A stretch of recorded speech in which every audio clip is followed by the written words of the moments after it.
Welcome to Great Customs. We have the retro chair with modern flair going on today. I'm not going to go crazy and do any massive fab work, but I did want to do a quick live and kind of explain what we're doing on the process here.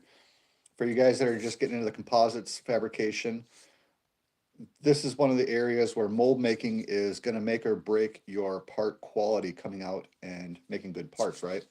And so I wanted to show you guys kind of what we got going on here with this chair mold that we're doing. So this is a vintage fiberglass chair. It's been slightly modified. I changed the shape of it a little bit. Let's make sure I got this in camera here. Yep. I changed the shape a little bit here and there. And what I've got going on the perimeter here is 1/8 inch, just regular hardboard. You can get that from any big supply store.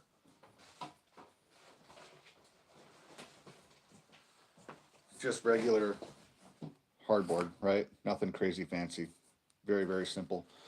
So there's a number of different ways of doing this. Some guys like to use poster board. Some guys like to use tape. A lot of modeling clay. I don't personally do that, and I'll show you a couple reasons why here. So this is regular Bondo. Got some orange expanding foam to kind of fill the gap of where we did our original 1/8 inch MDF or masonite. Let's call it masonite. And so behind here, let me flip this around real quick here. Hopefully this doesn't completely pop apart. It's pretty stable.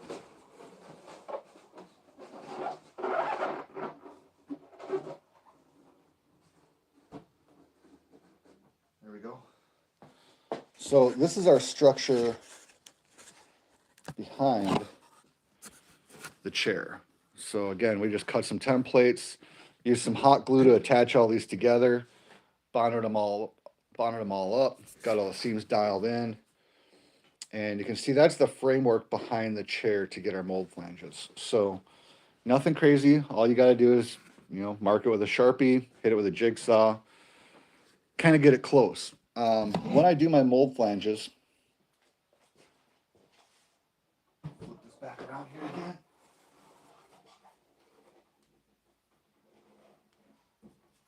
This is not the easiest shape to be flipping. Very, very, very slippery. There we go.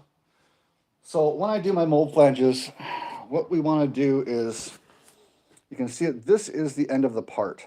And so you want to keep it about 1/8 of an inch, 1/4 of an inch, 1/2 an inch. Doesn't really matter how thick you want to go, but you want to keep your flanges off the actual part just a little bit. And the reason why we're going to do that is because you want to make sure there's a good draft angle going on. And by draft angle, I mean a nice radius. So when you make your mold, you want to go a little bit further past the part, and you want to give that a nice radius there.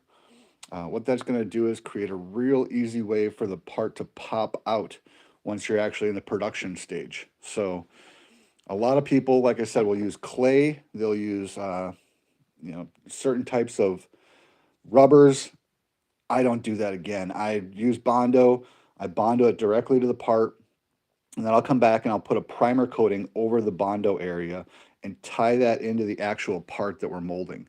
So by doing that, you're going to get a really nice, smooth transition.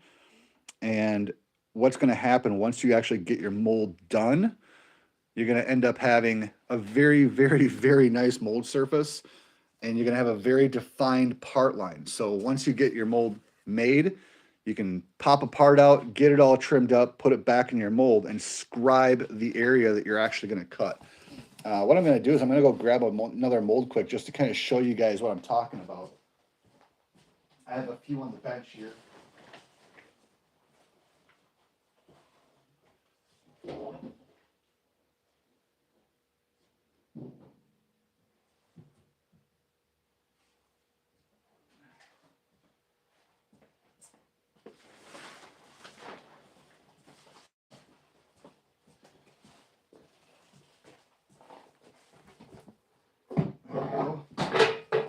This is a mold for some Honda Ruckus parts.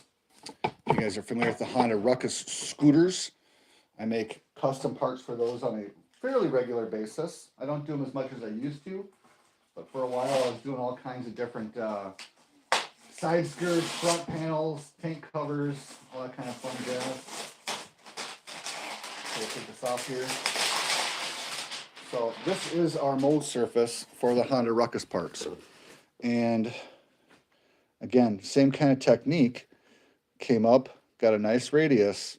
So when you're laying your fabric in, you're not going to have any sharp corners. The part's going to pop out really, really easily. And then if you really look close, I don't know if the camera's going to pick this up. Hello in the chat. How you guys all doing today? You can see right there, there's a trim line that I've marked and scribed in the mold surface. So once I start popping parts out, what's going to end up happening is I'll have a really, really nice trim line. And so this chair project is going to turn into an orange surface just like this. I'm doing fantastic. It's a happy Friday. We got a retro chair. We're going to be doing some mold work on this very soon. This is going to be going to carbon fiber. I don't know what is wrong with me, why I want to make this out of carbon, but I've always loved this style of vintage fiberglass chair. And it's going to be fancy.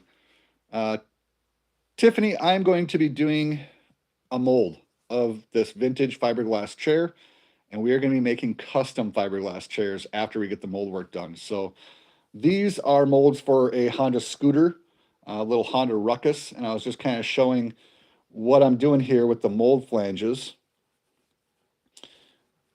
So you can see that's stage one. We got to make our mold flanges. That's just regular wood. Got some Bondo, got a nice radius there.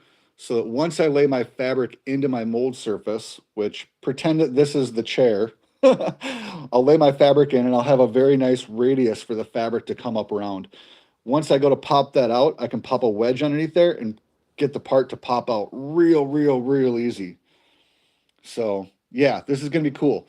So once I get the mold, not only can I do carbon fiber ones, but I'll be able to do custom colors. So if somebody wants, let's say, a purple glitter flake or a red glitter flake or whatever, you know, some sort of logos, sporting team, car manufacturers, you know, let's pretend that somebody has a Ferrari and they want a Ferrari logo in the back of it.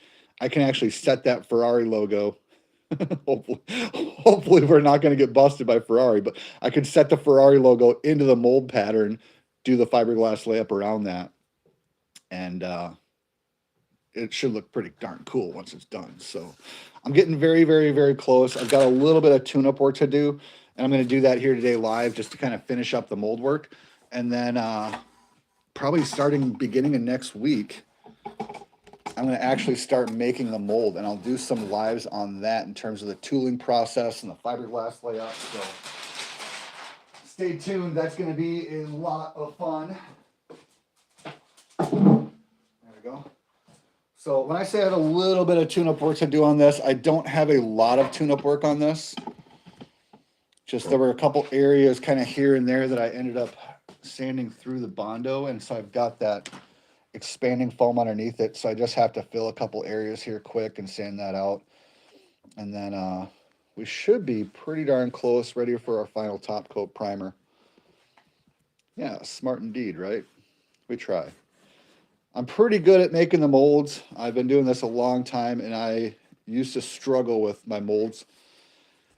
I was in a rush all the time, and now I have learned to be patient, make sure the mold is correct, make sure the mold is dialed in, because you can only make a mold one time, and you do not want to have to remake your molds to make your parts, if you know what I mean, because that is a pain in the butt.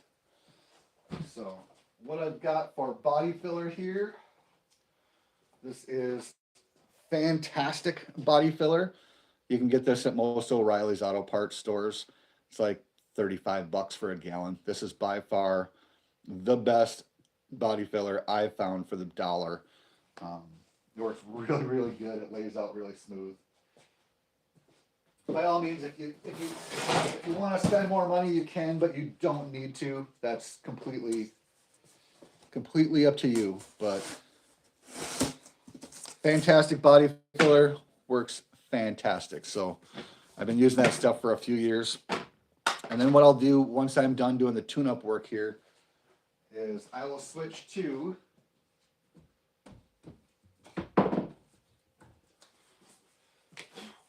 the can is completely destroyed right now, but I'll switch to a black Duratec primer surfacer, and I will cover everything that's Bondo right now in this primer surfacer, give that a quick wet sand, give it a quick buff, and then we are off to the races and we're making molds.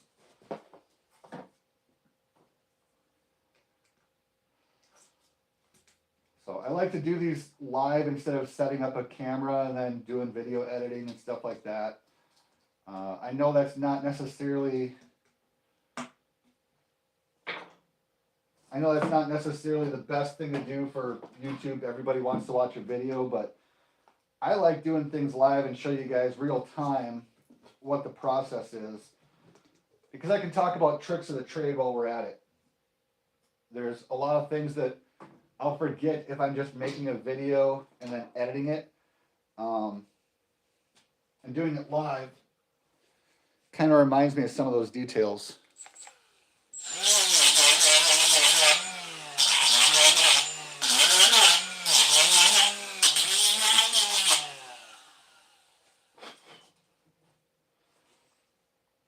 Grab a couple scoops of Bondo here.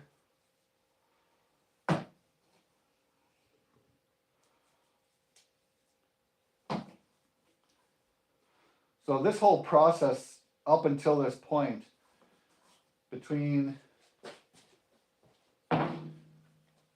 getting our original chair, modifying a few things on it, and then getting to the point where I've got the mold flanges ready to rock and roll, I've probably got about 25, 30 hours into this already.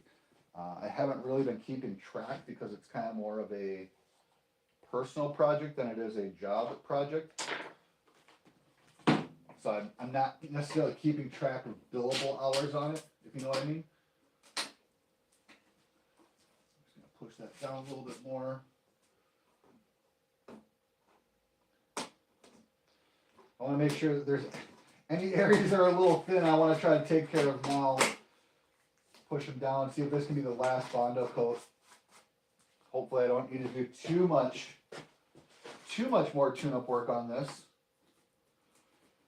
Because I want to get to molding. I want to get to making a part.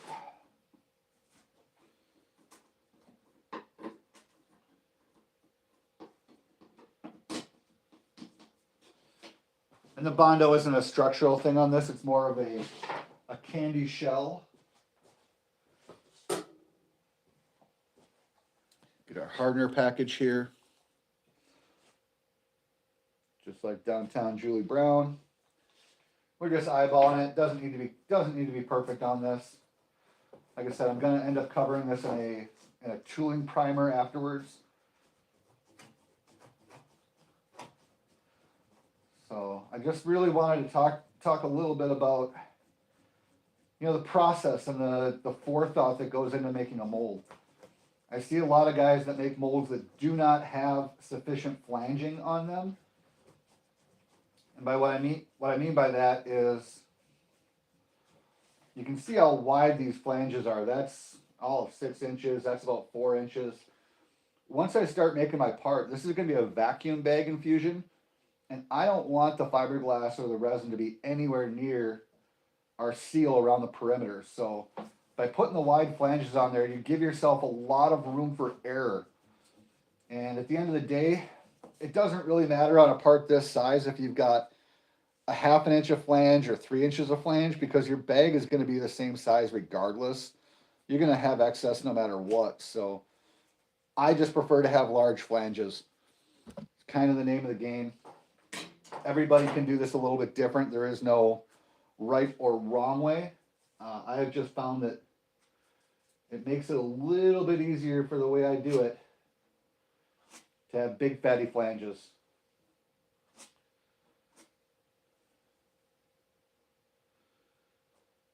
And I'm going to try to touch up everything I can possibly touch up now. Got a couple pinholes here and there. We'll fill that in real quick while we're at it. try to make this a pretty quick, smooth out procedure. I see a lot of composite manufacturing videos on the YouTubes that get a lot of views and they leave out a lot of steps and they leave out a lot of details. So again, that's one of the reasons why I like to do this live, to show you guys what real world is like, instead of a fake edited video and kind of talking the talk. But the guys do make nice parts, I'll give them that. You know, they're just, from an educational standpoint, they do leave out some pretty important details. They leave out some pretty important steps occasionally that I do a lot of consulting, and the consulting side of the stuff, everybody has a pretty general idea of how to use the resin systems, how to lay the fiberglass, but when it comes to the pre-setup and the forethought, like I said, it takes some mold planning to get a really good part. One of the things that I do with my parts is they pretty much pop out ready to go. I try to do as little post finishing as I possibly can. So making the mold as nice as it can possibly be is a very, very crucial step for making nice parts.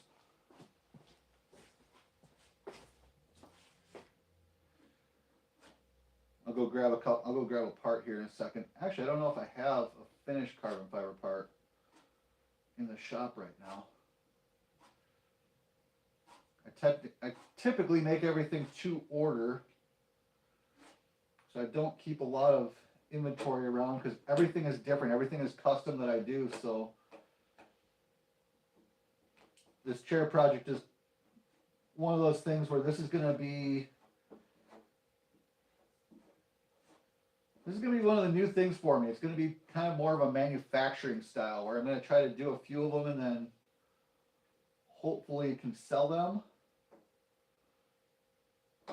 I know I'm going to sell them. These are going to be really cool chairs. So for shop art, for guys that have hot rods, muscle cars, you know, fancy exotics, they need good shop art, and this is going to be fantastic shop art. At least I'm planning that, right? we're planning for success here.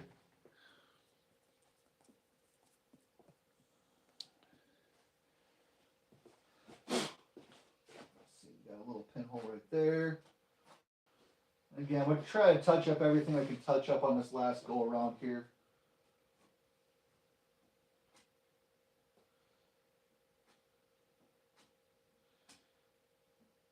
The primer I use will kind of fill in some of this, but if I can do 90% of it before we get to that stage, that just helps us out. Helps us lay that primer down a little bit smoother, you know. Just like downtown. This will take a few minutes to go off. So one of the other projects I've been working on here in the shop,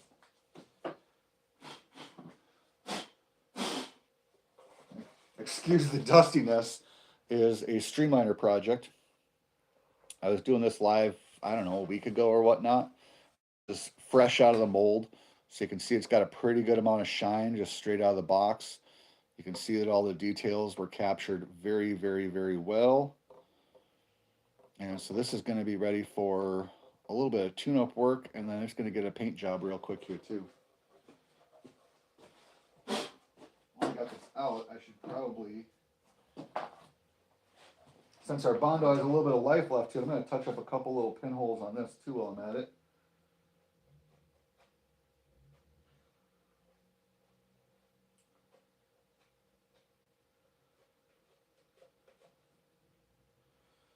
See if we can get this a little closer to being ready for paint here. Looks pretty good on that side. This part had a seam on it, so the seam is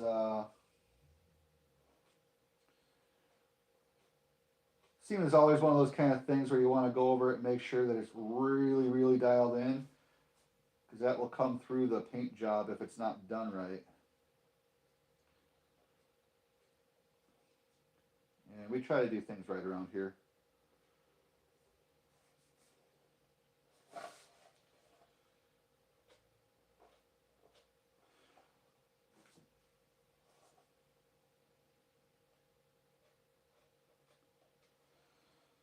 Just doing a couple little spot repairs real quick here. I will put a primer coat on top of this as well before it actually gets a paint job, but again, anything that we can do before the primer stage to make it really nice and smooth is just going to help the finished product out. And I have no idea what color I'm going to paint this yet. I think I'm going to do a white with red scallops on this one. Do a real nice pearl white.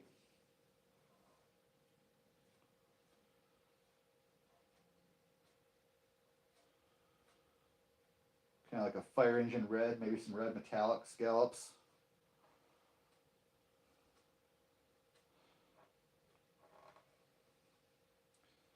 The last one of these I did ended up going to Japan, and that was a yellow with purple scallops, and that looked really, really, really, really cool.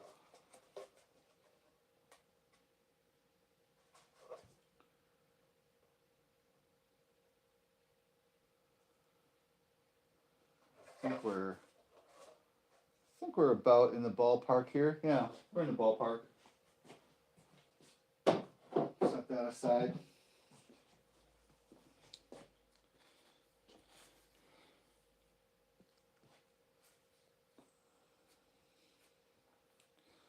This isn't going to take super long to do this for this Bondo to set. I had enough hardener in here where it's not going to be that bad. So we'll give this a few minutes, do a quick little sand out. I try to make these lives about 20 minutes, half hour, just to kind of keep the retention. I know that it's really difficult doing lives. People don't want to watch the whole thing, but for the people that do watch my lives, you're learning some tricks if you watch what's happening real time. So I hope that helps somebody out down the road when they're struggling on a mold or they're struggling on a part.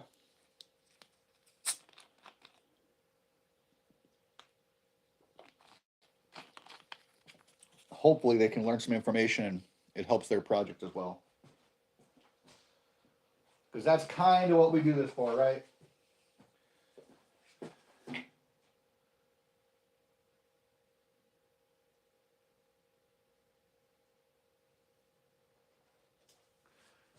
I try not to gatekeep any secrets. And again, that's another reason why I do these things live, because you guys can see exactly what I'm doing.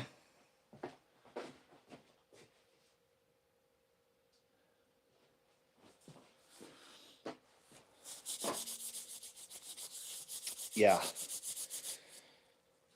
So yeah, I don't know. I think what do you think's a good idea for the first one of these once I start popping these out? Do like a dark navy blue with a lot of metal flake in it? Maybe a dark purple? Ultimately, I know that these are going to go in, like I said, car shops, I think is kind of the target market for guys with hot rods and muscle cars. Maybe they can go in offices as well. I mean, it's a really cool chair. I have no idea what I'm going to do about the base and the framework. This one came with a very vintage style tubular metal frame that's pretty ugly. So I'd like to find something a little bit more stylish than this. And I don't know what I'm going to do about the base quite yet, but I don't know. I think like I said, I think the first one's got to be carbon fiber. Once the mold is done, right out of the gate, I think I got to shoot for the fences and do a really, really nice cosmetic carbon fiber chair and really, really make it pop. Hopefully it can gain some traction and everyone says, wow, that's the coolest thing ever. I need to get one myself. And then if somebody says, yeah, I need a green one, I need a gold one, I need whatever color I want. Well, cool. I have the mold ready to rock and roll. We're just starting to go off there. So this is kind of a trick of the trade. If you pay attention to your Bondo, it's just starting to get to the point where it's tacking up just a little bit. You can see just a little bit of the Bondo residue on the fingers there. I think what I typically try to do is start sanding the Bondo at what's called B stage. So B stage means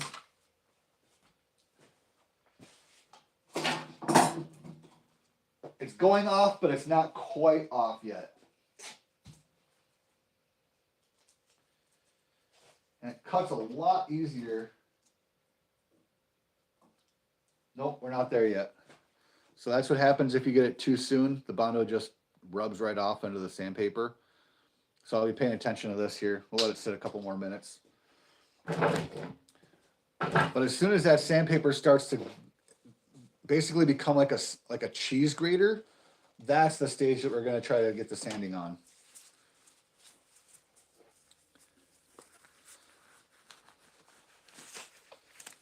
Sands way, way, way easier.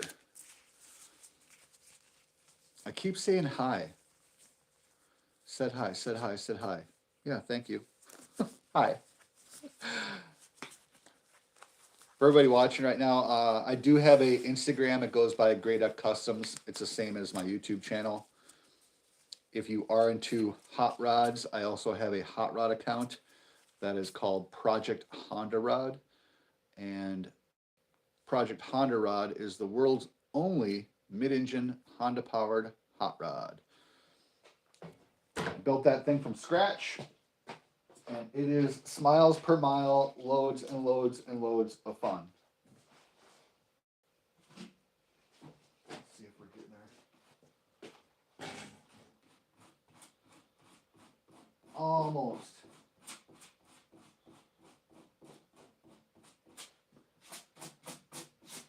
See, it's kind of cheese grating off. It's right at that stage where we're really, really, really close.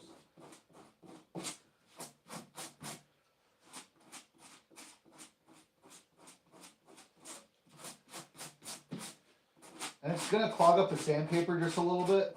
And I don't care because sandpaper is cheap.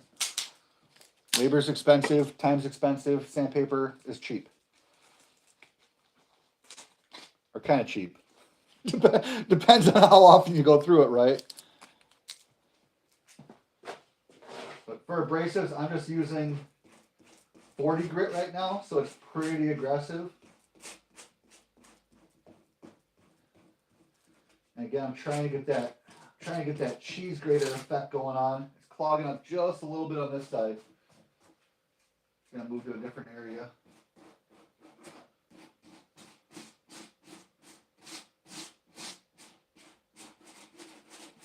There we go.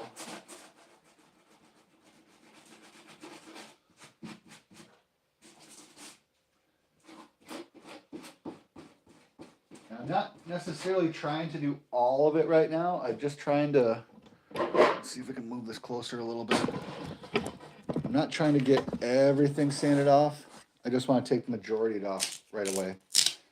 We'll come back with a finer grit, something like an 80 grit or 120 grit, once we get close. But getting the majority of it sculpted out helps out. Helps save the elbows, you know what I mean?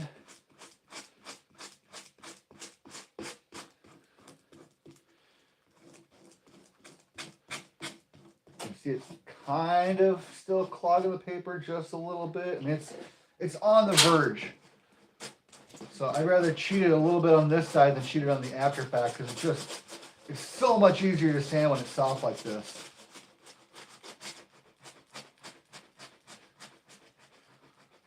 There's no point in struggling sanding if we don't need to, you know?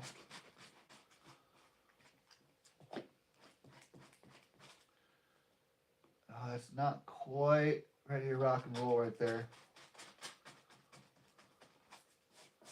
Oh, it's close. It's really close. I might need to do a skim coat over that one. Or just bang it with some more, or just bang it with some primer. 6 one, half a dozen the other. It's all fine. It's all close enough for government work around here.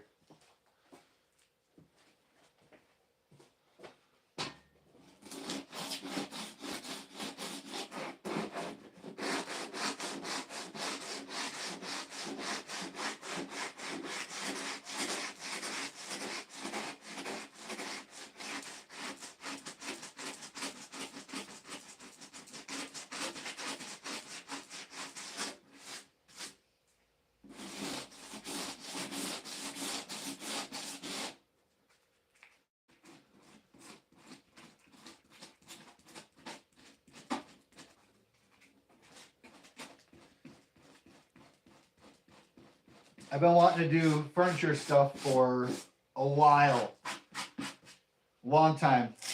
Uh, an old friend kind of got me inspired to do some furniture stuff a number of years ago now, and they do a lot of tune-ups on their furniture stuff. They go by Craigslist scores and they'll sand it all down, refinish it, restyle it, all that kind of fun jazz. And I've always kind of wanted to do that.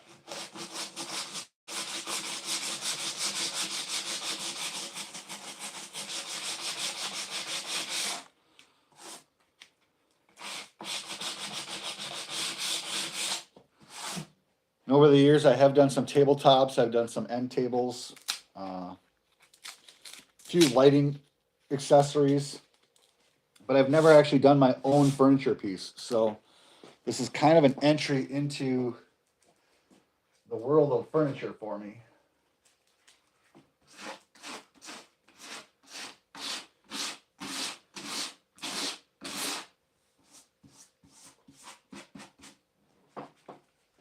I'm just on that stage of not quite ready, almost. Got some sanding tool here.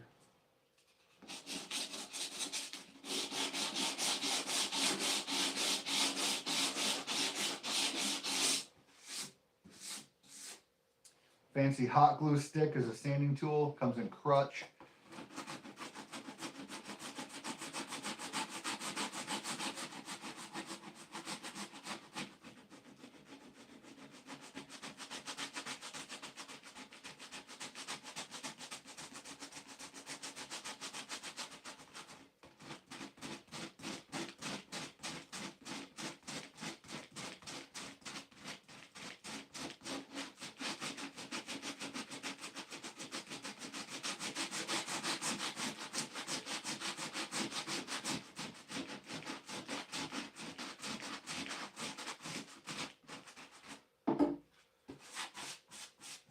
Pretty darn good. With using this sticky back sandpaper, I'm able to fold it over on itself. Kind of use that as a, I don't want to say a sanding block, but it's pretty rigid sandpaper. So once you start getting up into the 200, 400, 600, 800 grits, you don't really want to sand anything without having a block of some nature behind it. But this 40 grit has enough thickness to it where it holds its shape pretty all right.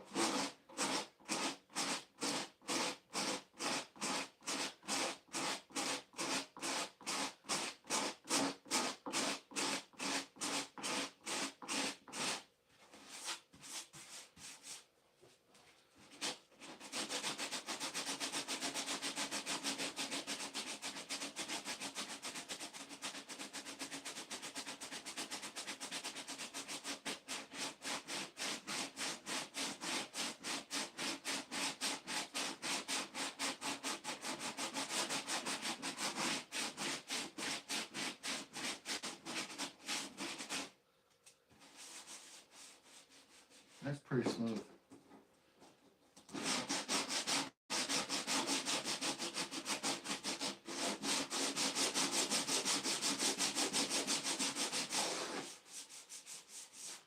You know, the cool thing is on the flanges, it doesn't need to be perfect on the outside here.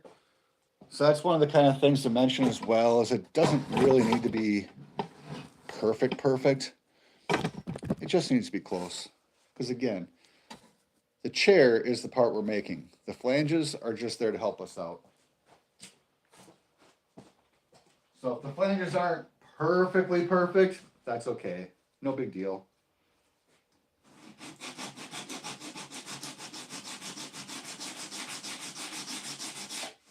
Just do the best we can on them, right?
fancy sanding tool here.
And again, I'm just really trying to create a nice transition from the actual chair part down to our flanges.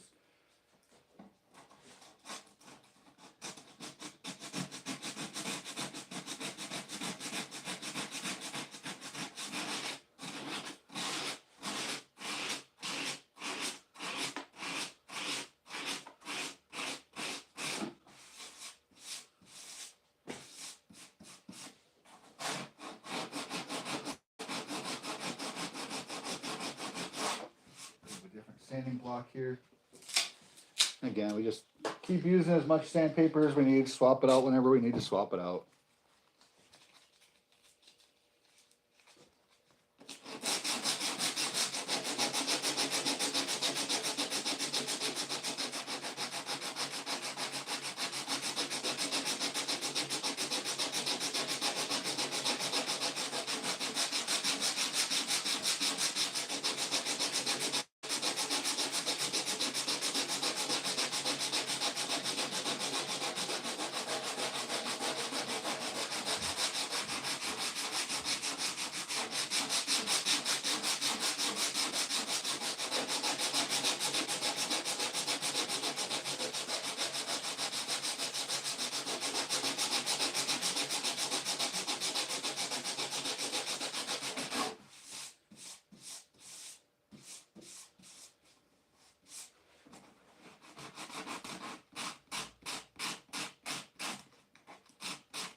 That's looking really good. That's looking really good.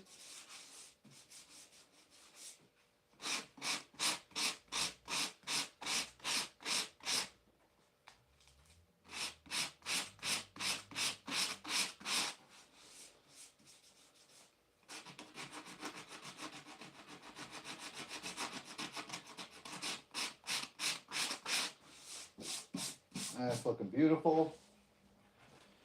Beautiful.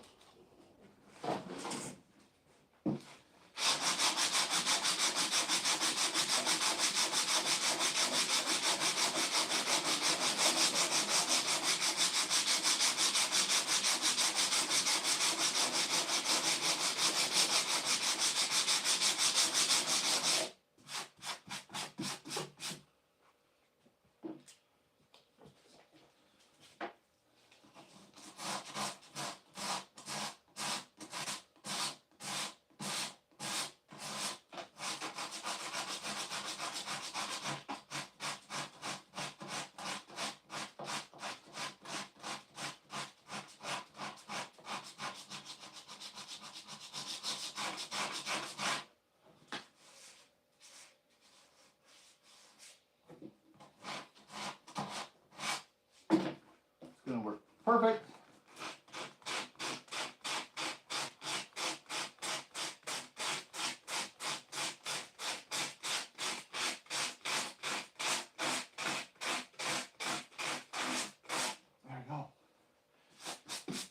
I think that's pretty much the sanding on it. I think we're pretty much good to go. Hi, hi, hi, hi, hi. Oh, that's cool. I think we're really close right now. So, I don't know. I think I'm at that stage where you guys get the gist of what we're doing. See all the mold flanges laid out. See how we got our nice radiuses going up to our part. I'm gonna slap some primer on this here in a few minutes, and then maybe post up a video later. Maybe not. Maybe I'll wait until it's actually ready to go for the mold. But yeah, I think boy, we're sitting at 41 minutes. Okay. I think I'm gonna hop off alive here. Happy Friday. Hope you guys all have a good one.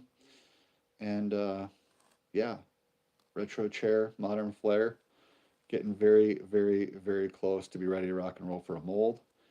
And stay tuned. This is going to get really exciting very, very soon. I know that this is kind of the boot camp stage of it, but it's all work that needs to get done. You know what I mean? So anyway, have yourselves a wonderful Friday afternoon, and I will catch you guys all on the next trip. See ya.